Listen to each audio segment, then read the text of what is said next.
Friday nights in the fall might turn into longer road trips for some area high school football teams, not only longer but more costly. The WIAA, which sets the rules for high school sports in the state, voted today to move forward with the possibility of merging two conferences, which, if it happens, could put some schools in a financial hole. Fox 11's Ryan Dietz has multiple views.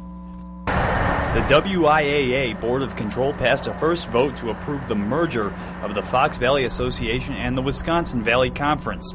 The two conferences would combine to create a 16-team mega conference with two divisions, but some in the Fox Valley aren't necessarily happy about it. We've got 10 schools. We like our conference. We really don't want to change. Brad Jadarski is the activities director at Oshkosh West High School.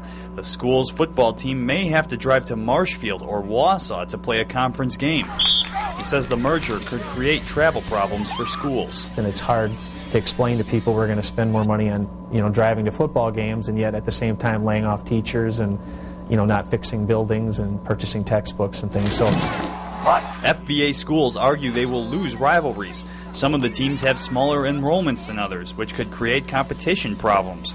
But the issues still come down to travel. Fond du Lac High School might have to travel more than 120 miles one way to play a game. You're all assuming that Thursday nights will be JV night. We're already have kids coming home quite late, neighborhood of midnight or a little bit later.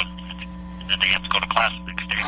But the WIAA says this is the best solution. Right now, the 6-team Wisconsin Valley Conference has trouble finding non-conference opponents to fill schedules. They sometimes have to even play teams in Minnesota or Illinois. They see a way to fix an issue that has been an ongoing problem for a while now, and this is the best scenario based on discussions from the schools. Schools in the two conferences now have 40 days to appeal. The board will take a final vote in June. Ryan Dietz, Fox 11 News. The WIAA would then let the 16 schools fight it out amongst themselves to decide which schools would be in which division.